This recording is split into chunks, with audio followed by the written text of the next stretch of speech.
হরে কৃষ্ণ। নমস্কার বন্ধুরা, রাধারানী রান্নাঘরে আপনাদের সবাইকে স্বাগত। আমি আবারও চলে আসলাম একটি নতুন রেসিপি নিয়ে। আজকের রেসিপি তরমুজের পুডিং। তো এই তরমুজের পুডিংটা কিভাবে বানাই আপনারা দেখতে থাকুন। আর এখানে আমি অর্ধেক তরমুজ নিয়ে নিয়েছি, আর তরমুজটা বেশ লালও আছে। এখন হাতার সাহায্যে ভেতরের লাল অংশটাকে বের করে নেব।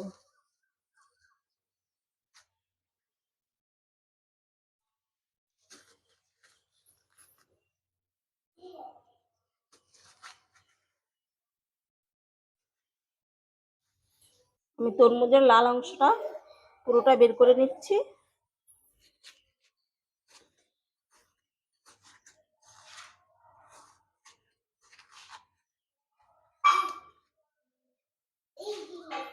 তরমুজের লাল অংশটা আমি বের করে নিয়েছি। তরমুজের মধ্যে যে বীজগুলো আছে আমি এগুলো একটু বেছে নেব।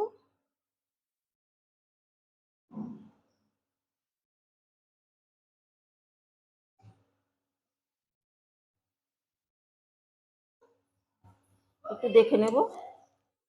আমি একেবারে মিক্সিং জারে নিয়ে নিচ্ছি।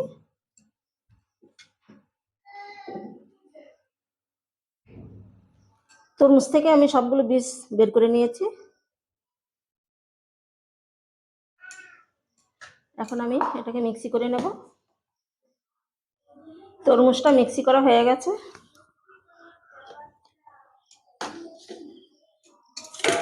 একটা ছাঁকনি আর একটা গামলা নিয়ে নিলাম। এখন একটু ছেঁকে নেব।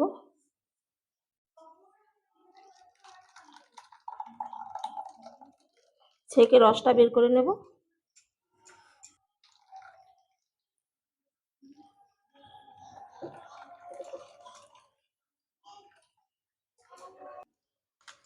এই ছিবড়াটাকে ফেলে দিতে হবে।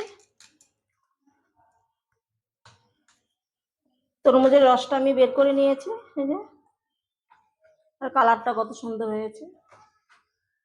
তরমুজটা পাকা ছিল।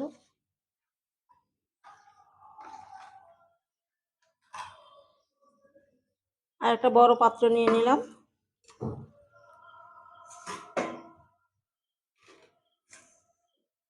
এখন এর মধ্যে দিয়ে দেব।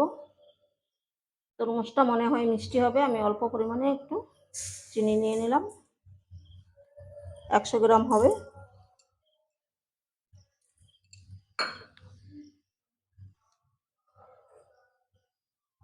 একটু জল দিয়ে দিচ্ছি। চিনিটাকে গলিয়ে নিতে হবে। আর যে এই চামচের আগার আগার পাউডারটা আমি দিয়ে দেব। 1 2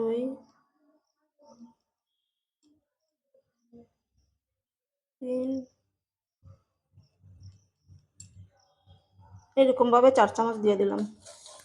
এখন আমি ভালো করে মিশিয়ে নেব এই চিনির শিরার সঙ্গে।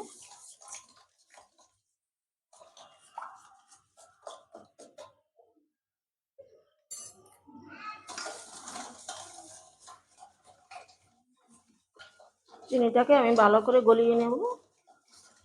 চিনিটাকে আমি ভালো করে গলিয়ে নিয়েছি, গলে গেছে। এখানে যে তরমুজের জুসটা বানিয়ে রেখেছিলাম চিনির শিরার সঙ্গে মিশিয়ে নেব।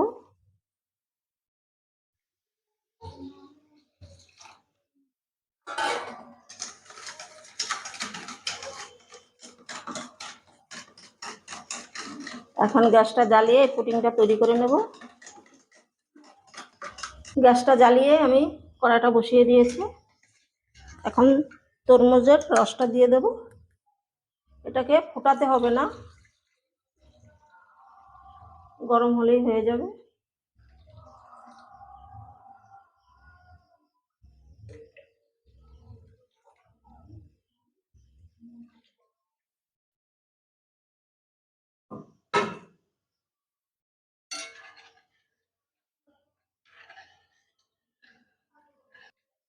আমি তরমুজের জুসটাকে গরম করে নিচ্ছি।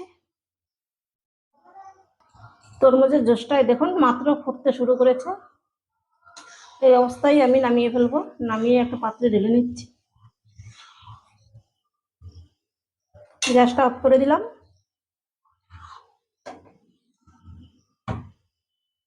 নামিয়ে নিচ্ছি। তরমুজের জুসটাকে আমি একটা গামলায় ঢেলে ঠান্ডা করে নিয়েছি। এখন ওই তরমুজের ভিতরে ঢেলে দেব।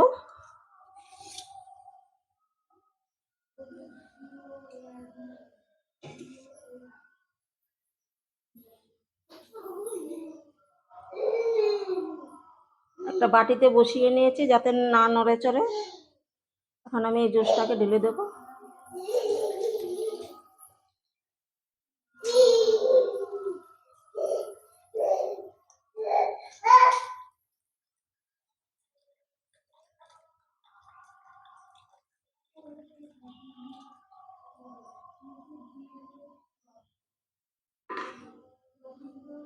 তরমুজটা কিন্তু পুরোপুরি ভরেনি।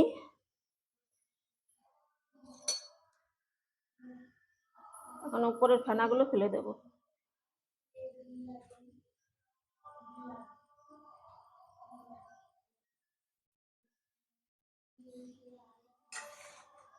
এখন এই তরমুজটাকে নর্মাল ফ্রিজে আমি 3 থেকে 4 ঘন্টা রেখে দেব। তারপরে আপনাদেরকে দেখাচ্ছি। তরমুজের পুডিংটা আমি ফ্রিজে রেখেছিলাম, কত সুন্দর জমে গেছে। এই দেখুন, আমার 4 ঘন্টা লাগেনি, আমার 3 ঘন্টায় জমে গেছে। এখন আমি এটাকে কেটে নেব।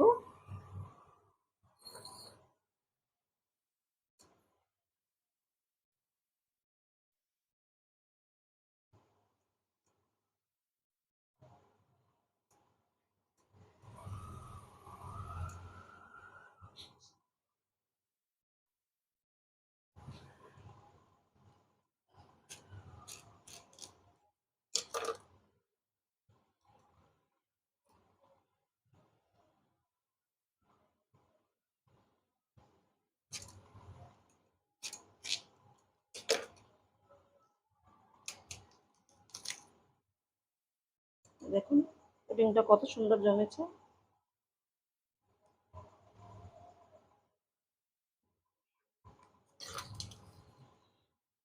আমি এই বাড়তি অংশটা কেটে ফেলে দিচ্ছি। এভাবে কেটে নিই, তারপরে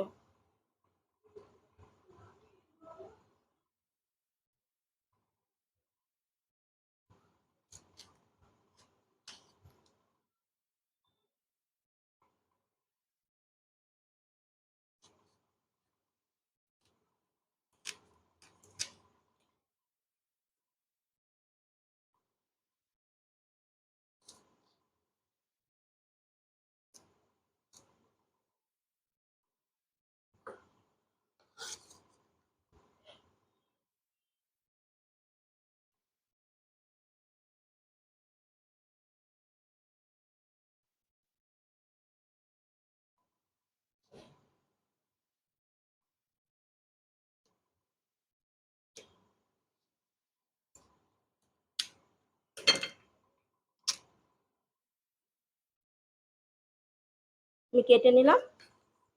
এবার পিস পিস করে নেব।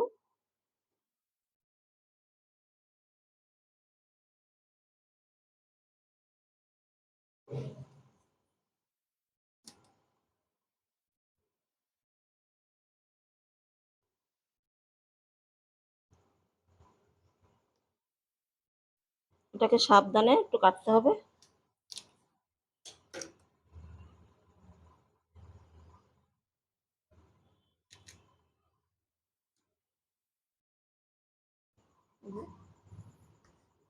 আমি সবগুলো একইভাবে পিস পিস করে নেব। আমার ছুরিটা একটু ধার কম আছে, তাই কাটতে অসুবিধা হচ্ছে। সবগুলো পুডিং আমার কাটা হয়ে গেছে। আর এই দেখুন,